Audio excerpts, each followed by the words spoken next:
Chers téléspectateurs du micro du Pasteur Bobo, partout où vous êtes, à travers le monde, nous vous disons bonjour ou bonsoir, ça dépend de l'heure à laquelle vous nous regardez. Chose promise, chose due, on vous a promis, spécial santé, c'est vraiment spécial santé. Après l'AVC, aujourd'hui, on dit diabète, c'est toujours par rapport à notre santé. Nous, surtout les Congolais, de temps à autre, on sert aussi à Ningala pour essayer d'expliquer vraiment. Nous sommes avec Docteur Mamaye, que vous aimez tant, Mamaye Maseka. Bonjour, docteur, on vous suit partout à travers le monde. Comment vous portez? Merci beaucoup, pasteur, je me porte bien. Comment ça va? Ben, ça va, sauf l'actualité qui est très troublée chez nous au pays. Mais bon, on fait avec. Hein. On ne sait pas où est-ce qu'on va aboutir, mais on est un peu inquiet. Voilà. Donc, après AVC, c'est diabète. Oui, aujourd'hui, on va parler un peu du diabète, qui, pour moi, est plus dangereux que l'hypertension. Comment ça, le diabète est plus dangereux que l'hypertension? Ben, en fait, vous savez, le diabète, c'est une maladie comme telle, entre parenthèses. Mais quand on prend la définition de la maladie, le diabète ne répond pas aux critères de la douleur. C'est une maladie qu'on peut avoir, mais sans aucune douleur. Malheureusement, comme nous le verrons plus tard, c'est une maladie qui ne fait pas mal, mais qui fait beaucoup de ravages dans le silence. C'est comme ça que je dis que c'est plus dangereux que l'hypertension. Quand on a l'hypertension, on a des maux de tête, on a des signes d'alerte. Donc on peut être sensibilisé à l'hypertension, mais le diabète, malheureusement, il faut avoir entendu parler de ça pour que vous puissiez en prendre conscience. Et comment vous définissez le diabète? Mais le diabète, en fait, le biochimiste définit ça comme étant un trouble métabolique. Donc dans tous les métabolismes que nous faisons, quand l'organisme essaye de réguler les glucoses, les lipides, tous les composants qui forment notre organisme, donc avec le métabolisme du sucre, on a ce qu'on appelle un trouble métabolique. Parce qu'en fait, ça ne fait pas du tout mal. Quand le diabète devient préoccupant, à ce moment-là, il y a des organes qui sont déjà atteints.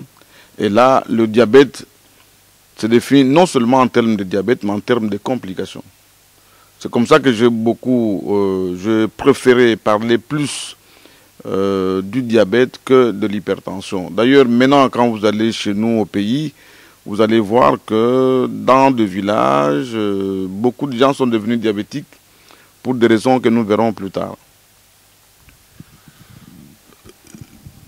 Comment quelqu'un pourrait savoir qu'il est diabétique? Ben, il y a d'abord l'alerte, je pense, comme j'ai dit la fois passée, des antécédents familiaux.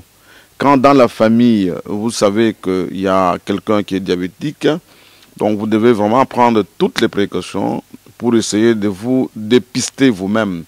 Essayez de vous checker pour savoir si vous n'êtes pas diabétique ou si vous l'êtes.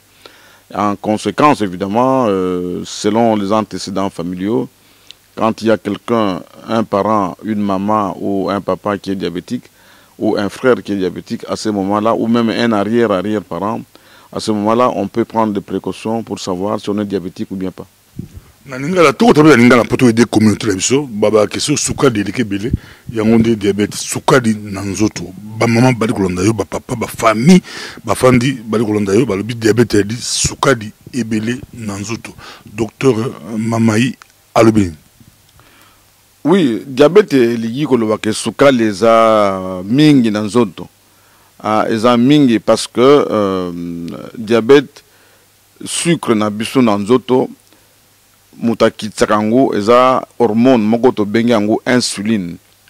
Insuline wana eutaka na libumu na biso na organe moko tobengi pancréas.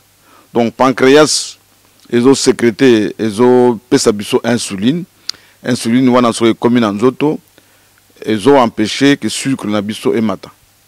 Alors ce qui sucre na biso emati, c'est-à-dire que il y a pas possibilité d'amis balé. Ou bien insuline ezali, mais ça penza makasité.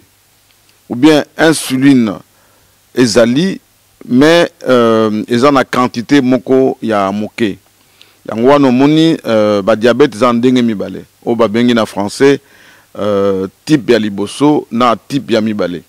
To komona na ndenge soki to landi que na type ya liboso ezali o to bengi na français carence absolue ya insuline.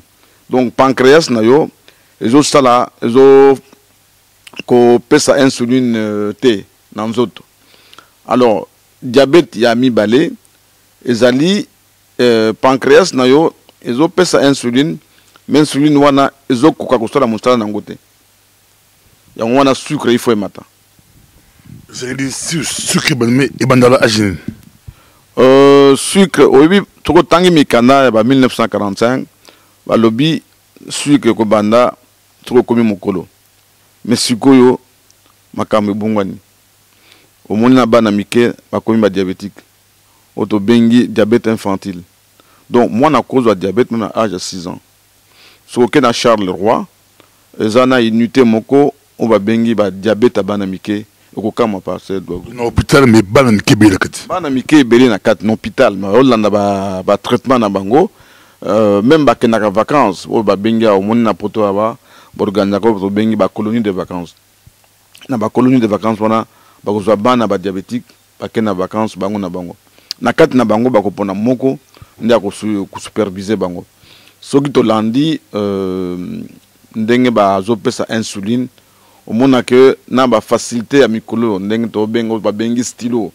Donc ozuka insuline on injecté na nzoto même bana mike ba koyi ko salango. Yango wana omoni na Charles Leroy unité moko makasi eza kuna na yebite pona nini mais bana mike mingi baza ba diabétique na côté ya Charles Leroy. Bila kunini ipesa biso diabète ko pesa mutu diabète eza nini? Na blo omela ile kunini ko pesa mutu diabète à part no lobi eza au botami na ba koko na yo mais bilo mutu ipesa diabète et provoque diabète. Je pense dans ko lobate que biloko provoque diabète non. Je pense que ce que za diabétique biloko olia to bengi ba sukali ko provoquer diabète na nzoto mais il faut ozala naka moi to bengi sensibilité moko na diabète hein ozala naka moi caché moko par rapport na hérédité na yo. Il faut ozala naka caché moko ba parents que parents moko zaki diabétique comme ça ce que les biloko et pesaka diabète ko yuko zo diabète mais sinon la moto normal ato meli ba biloko a sukali ndenge nini soki ozana pancréas na yo ya bien ozana diabète. Un chauffeur de bus flamand il y a bien amelaka coca quand on est tombé cocoler on est tombé dans mai ne bat ba masanga mais azo diabète. Yango na lobiko donc po ozo diabète po nani ma biloko kolia ou bien biloko komela epesa yo diabète il faut na to bengi terrain diabétique. Il faut na terrain moko diabétique. Il faut na soit grand frère, soit parent, maman ou bien papa, soit koko akufa oye bakate mais azagi na ka moi caché ya diabète. Donc yango wana soko meli ba sukali belé et yoko kuta na terrain na yo ya diabétique ou ande au commune diabétique. Mais batu mususu bazali akoyiko mela ba makama sukali ma sanga sukali ndenge ni baton na ozo diabète. Mais comment faire pour éviter batu bazaba ba passer diabétique ou ba parent ma kufa nango que Babylone a éviter pour provoquer diabète. Oyebi eloka liboso na ko loba eza masanga. Parce que masanga ezakana ka moi toxicité moko na pancréas. Oto bengi ba pancréatite chronique. Donc ce qui oyebi koza no parent diabétique, je pense que eloka liboso a ko éviter eza sukali. Et loka mibale ezali masanga. Parce que bato balobaka oui makaka sukali nde non masanga pe ko pesa diabète. Parce que soko meli masanga belé hein au comme na stade moko to bengi ya cirrhose au kubé kozana to bengi pancréatite donc pancréas na yo eza atteint pona masanga. Donc to bengi pancréatite chronique. Donc ce qui pancréatite wana est commun alors insuline et bandoko bimami ou bien ebimi ya mauvaise qualité ou bien ebimi ya ndenge ya moké À ce moment-là, évidemment, il faut supporter bilo à coller à sous qualité. Donc, sous qualité, il faut matin, fin de fait, on commune diabétique. Bali kuna ndebisa mokimba tozana docteur Mamayi Torosolo la penza de Kambo il y a diabète oyo. Comment on trouve baki à la diabète? Donc ce qui diabète vraiment est comme Elio bon bah signe ezali hein au moins na mususu comme na ozomela mayi ebele ozosuba pe mingi. Donc et d'abord na masuba ozosuba ebele et puis na deuxième temps obandi ko yoka posa mayi de façon inhabituelle. Alors à ce moment-là, il faut un signe d'alerte. Deuxième signe, ils allaient kokonda. Donc, au meli maï wa non c'est zobima, comme zobima balebele, à conséquence d'angonde, ils allaient kokonda. Et puis, troisième signe, ils allaient posa ya maï. Posa ya maï de façon tout à fait inhabituelle. Posa ya maï de façon brutale. Koya mamasud na butu, lamuki boye, oyoka lolemo et kawuki, ok me la maï. Alors à ce moment-là, on va nous souba mingi, ti fin de fin, ce qui va s'arriver examen, bah vous savez que non, ma souba na yo zana soukali, makila na yo eza na soukali pe mati. Donc soukali mati, na makila, na masuba. À ce moment-là, bah vous savez que voilà, bah ça dit examen mususu ya échographie ou bien radiographie, bah tali soki pancréas eza malamu, to eza malamu te. Et puis, bah, talipe na makila, ce qui aux alliés na bah facteur ou yo koki kopé sa diabète. Vous appelez la risque monsieur et comment comment? Pardon. Mais comment? Bah qui comment? Oui, on a comment ça dit comment ils ont stade moko vraiment très avancé. Ils ont des complications. On par exemple mon dafandi na mboka moko ou traitement exaté. Hein, souka les mati na nzoto.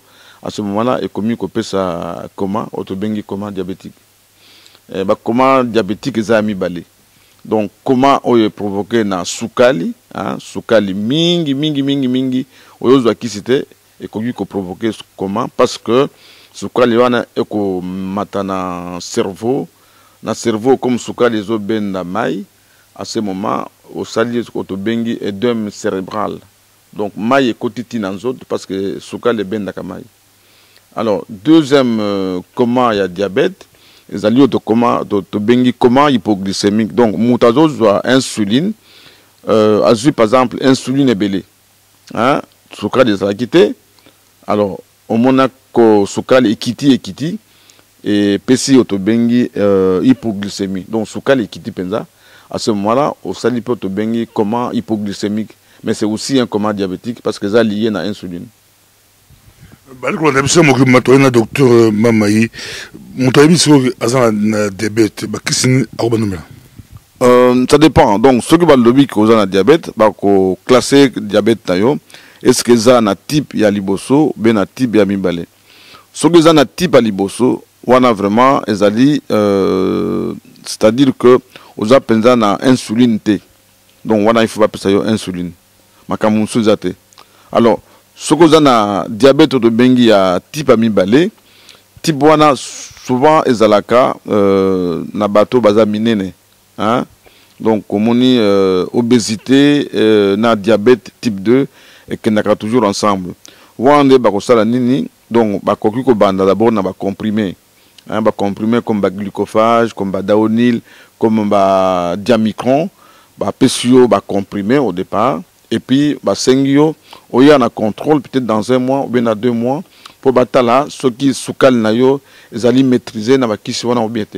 Ceux qui na deuxième temps, ça li contrôle, monique soukal nayo, ils a maîtrisé na ba comprimé, occupé ko ça la association. Donc l'association il y a comprimé na comme insuline mouké pour na aider ba comprimé nayo, na aider pe pancréas nayo. Pour la communauté, la chose fait na poto wa tout ça lini tout le monde ba diabétique ba comme belé tout la diabète comme belé na mboka poto et là d'une nini biso ba poto au bien na Congo pe comme mingi mais d'abord la biso la poto c'est Dieu quoi. Mais la biso na poto ils a surtout na sur le plan alimentaire probablement sur le plan alimentaire parce que toujours il y a au monde ba tout ba on a poto ba melaka chose maïté. hein ba lobi o to mela mai mingi na Congo esidi maintenant to comme na poto comme mai mais mai comme na sukali hein donc ba coca ba fanta biloko wana belé et qu'occupé ko provoquer diabète mais il faut zalandeng na lobaki tantôt aux na terrain moko ya diabète donc papa ou bien maman ou bien noko ou bien grand frère ou bien grande sœur qui a zadja na diabète comme ça yo posana ka moi hérédité à diabète comme ça ce qu'on meli masanga soka lebele et kogi ko pesa yo diabète. Alors deuxième facteur ya diabète ils appellent virus et kogi ko pesa diabète hein kogi ko pesa autobengi pancréatite hein comme pancréatite pancréas lié muta abotaka insuline ce qui virus wana attaquer pancréas na yo et provoquer autobengi pancréatite wana et que ça là que yo banda ko bota insuline mingite au commis à la longue au commis pe diabétique virus zana ba virus mais ça rare mais zana ba virus na mokili et koki ko attaquer pancréas on to bengi ba pancréatite virale donc koki ko attaquer pe virus. Est-ce que diabète est provoqué ba maladie musuna zutamtu yango na lobaki tantôt na bandeli que na préféré na banda na diabète ko loba bat na sur diabète que sur hypertension parce que diabète papa pasteur Bobo za maladie moko ezali très dangereux.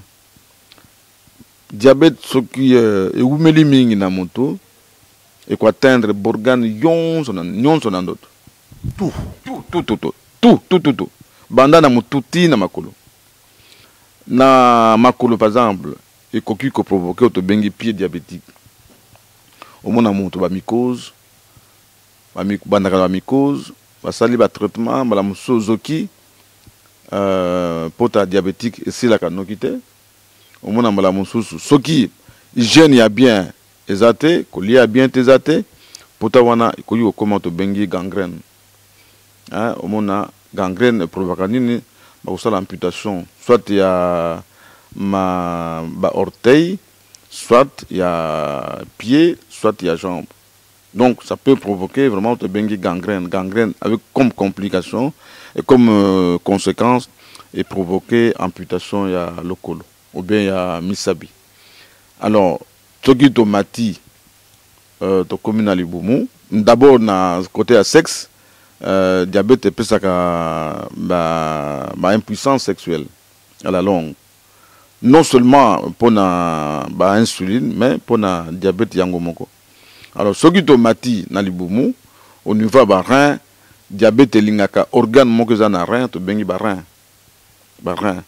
soki okenda ba hôpitaux mingi ya komona bato bazosala ba dialyse hein ba dialyse ba 3/4 ba malade basalaka dialyse eza ba diabétique au moins diabète durer 30 ans 40 ans 20 ans et provoquer to bengi insuffisance rénale wana mutu moya sous-bezate conséquence basala nini batia ye na rein artificiel. Alors soki to longwe na ba rein au mati lisusu na motema ba infarctus hein ba arrêt cardiaque mingi eutar na diabète surtout na côté ya motema côté ya cœur motema pas estomac mais vraiment ya cœur diabète linga cœur mingi malheureusement ce qui diabète atteindre na cœur mbala mususu est la capacité qu'occuper ko se présenter sous forme ya arrêt cardiaque hein parce que oyo capacité mbala mususu pour lali pe okufi na peste exemple moko docteuresse moko azaki na Saint-Pierre akufaki ya 4 ans azalaki diabétique baye ko kutaye na butu alali akufi munganga moko bunganga na yebi très bien femme moko algérienne akotanga comme na été mais na yebaki na Erasme et puis d'Erasme aye ko sa na Saint-Pierre yemu dazaki responsable ya diabète na Saint-Pierre et puis un certain bon matin ba yebisi biso non mwana moso na ba kuti na ndako akufi ba sali autopsie ba ke mona ke asalaki infarctus alalaki yango mona ifuna tirer attention mingi pour na diabète parce que et puis ça a des complications mingi à long terme Yango il faut soko zanango vraiment surtout bisu bato za na poto awa soko zanango ko négligent côté parce que c'est la capacité. Donc eloko moko ko tinda yo aucun hôpital les até parce que c'est la capacité. Mais ce que ça li ba des gars c'est la irrécupérable. Alors deuxième ba des gars mususu na ba nerf ba des gars mususu ba nerf autobengi neuropathie diabétique. Donc on a par exemple au commis insensible na ba douleur. Ya on a diabétique soka zoki pota akoye baté. Ba musuka zoki quelque part a yena ndako amoni makile ozobima. Mais c'est ka zoki ayoko kité parce que ba nerf na ye eza sensibilité. Donc yango on moni même bateau ba stala ka ba infarctus hein ba arrêt cardiaque na butu. Normalement soka zana infarctus na motema il faut yoka douleur. Mais ba diabétique ba yoka rangote. Alors ce qui fait que soit que là la un infarctus et cocu koya et comme il y aura capacité à kenaki hôpital té à qui traitement té et cocu se compliqué na arrêt cardiaque na butu il y a moyen y bezate. Donc c'est compliqué na liwa. Obi ba diabétique tout ba ben puissant. Pas tout, mais à la longue, il y a quelques diabétiques qui sont impuissants sexuels d'ailleurs. Ils ont une consultation dans l'hôpital.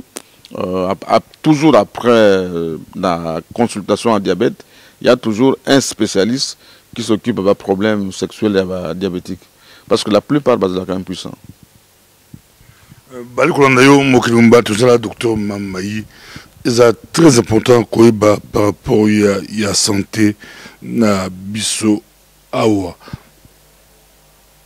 Est-ce qu'il y a des mélanges au bactéries? Oui, bande kona Boussani, il faut nous très bien que pour la complication à diabète, complication à moussou c'est très très important déjà pour la misu. Ba diabétique mingi ba kufaka misu. Autobengi rétinopathie diabétique. Rétinopathie diabétique. Alors, ce que vous avez un diabète, normalement, on va contrôler l'examen, on va contrôler les nerfs, on va contrôler les muscles, on va contrôler le thème, on va contrôler le pancréas, on va contrôler les organes, même dans ma colo. Ils ont une clinique spécialisée, autobengi une clinique à pied diabétique. Donc, bango ba kibaka ba pied diabétique. Ok, bah tali propriété, ce que ça bien, bah tigio. Pied à pata web. À partir kamako, à partir misabi. À partir misabi, à partir misabi. Surtout entre bah misabi, hein, bah mycose, bah naga bah mycose. Bon, ma mycose wana, ce qui au bandu ko gratter ango, ko yuko sa la pota. Et comme dans le baki le tantôt, bah pota diabétique et si la cano quitté. Au moins, et bien, les bandaki mycose, et comme une pota est commis gangrène, et puis gangrène est commis amputation. Donc, ba complication surtout il y a diabète ezali mingi et puis ezamabe diabète za malade moko na ko ben comme si na ba coutume na biso na ko ben comme ezandoki parce que au moni muto ba ben akandoki za muto moko akomono malade mais ko yebsote diabète za ka ndenge wana oza malade mais ezo sala opacité mais entre temps ezo lia yo malem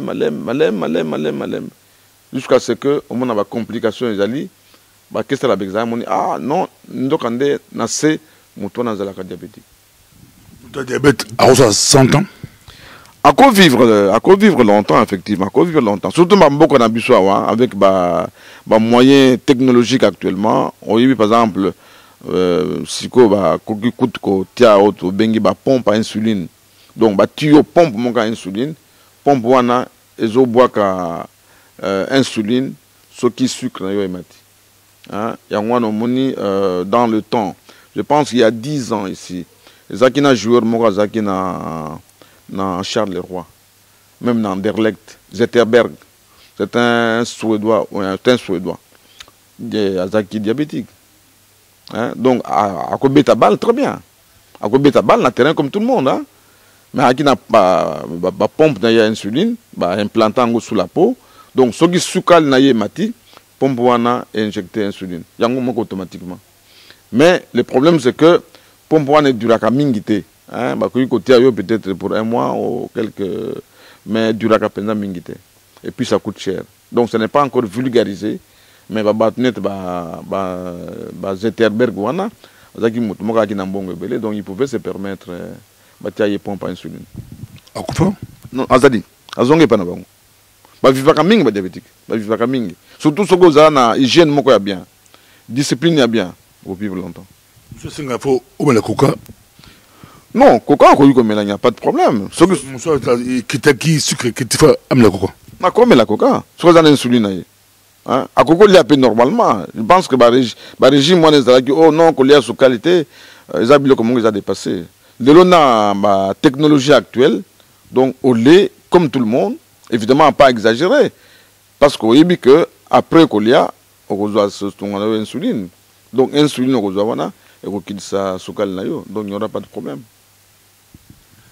Baliko na biso mokemba tolina docteur Mamaï baliko tala yo partout na mokemba na aussi na lancer un message par rapport à notre communauté dépistage nango to dinga plus dépistage te lancer message moi ba conseil par rapport à diabète bande ko bolingo vraiment na supplier bino ndingi bokenda kanda kwa nzambe eza discipline.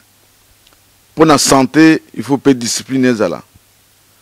Et là, na moni na société na biso na communauté na biso, to linga penza hôpital te. Hein pour ezana ngana za na bato mamusu ba mona kanga oh docteur eso ko sala ordonnance. Eza mabe ko senga moto ordonnance sans ko yeba kisini no komela. Donc il faut na ndenge to zali awa. Moni soko tali mboka net Bruxelles par exemple. Bon plutôt ça soko une dizaine. Tu n'as même pas 1 million d'habitants à Bruxelles. Donc, possibilité, facilité, zali, aucun hôpital. Au lobby, docteur, nganaye, pour naye, sok naza diabétique, bako salo examen, non, facilement. Et puis, boye, très bien que, awa, ma consultation, c'est vrai, bon, fout à 20 € ou 15 € ou 12 €, mais en réalité, bon, il y a consultation, et ça l'a payé par la mutuelle. Donc, ça ne coûte pas grand-chose. Et puis, dans l'hôpital qui est à l'hôpital chaque mois. Ok, quand ne fût-ce qu'une fois, de façon que, bah, yé bisayo, bah, malade ni dans la famille na yo, bah, risque nous de courir, ce qui, au mythique indengwana. Donc, vraiment, on a supplié, bino, de façon que, bozwaka, conscience, na santé. Ndenge na utu koloba, wapona diabète. Diabète, c'est un malade, moko, ya kosakanate. Ngana ben a rangon ndoki. Parce que, au moins ndoki alobakate soka munyo ko sala mabe akoyebisa yo te au préféré que okende kuna ou bien nyoka soyo ou bien nyama moko azwayo mais akoyebisa yo te. Et diabète c'est la même chose. Eza te net malade net pota ou bien hypertension et ça la passe na nzoto comme ça passe wana ezo pousser yo okende na consultation. Mais diabète c'est la capacité kaka nde okoyeba na histoire ya famille na bino soki diabète ezali to ezate. Voilà premier conseil. Deuxième conseil. Voyez que diabète est héréditaire. Voilà des conseils na pesi pour na bana mike au balingi ko bala. Donc avant au bala moisi ou bien au bala mon bali, hein, bon fiançailles tout ça. Voyez il faut ba famille ba se connaître, ba yebana. De façon que ceux qui ont un diabète au sala tout à table lingo ezali ko bala na famille moko diabète. Parce que ceux qui bala ni ba diabétique et ma diabétique wana vraiment eza risque facteur moko ya échec à mariage na bino parce que beaucoup bota bana ba diabétique hein ce qui chance ezate donc et puis ce qui boti bana ba diabétique wana epesa instabilité na foyer instabilité d'amour et ça peut vous conduire jusqu'à un divorce.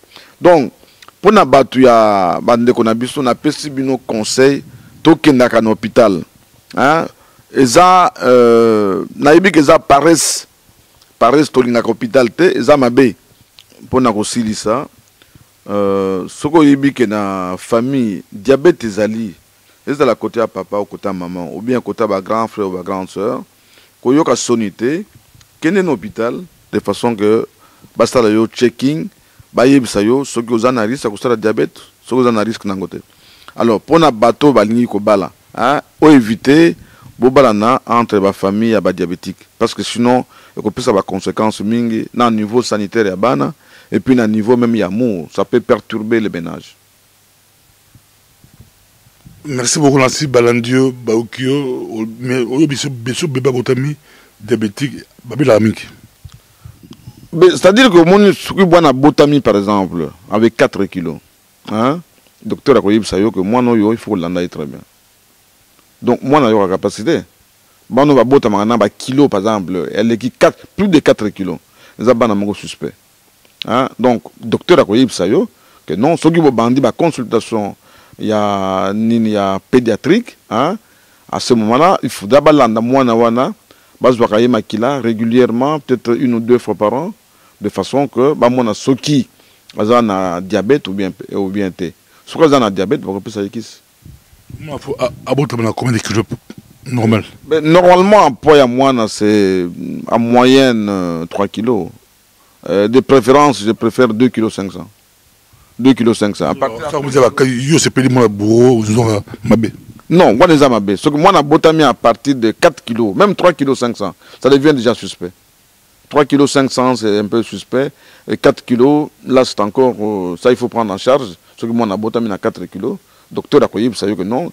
Quand il y a une consultation, il y a un enfant, il y a un ami, de façon que la moine pour ceux qui ont développé diabète ou bien. Merci. Et c'est Sengo, docteur Mamaï, dans ce sont des thèmes, mais monsieur Moro aussi m'a peut-être prochainement te rejoindre. Merci beaucoup. Ok, merci Pasteur Bobo, merci Bandeko. Vraiment, nakanisi que na vexé binoté, que na lobby na bino vérité. Comme on dit, c'est vrai que toute vérité n'est pas bonne à dire, mais il faut na lobby la bino vérité pour faciliter bisou la prise en charge. Merci.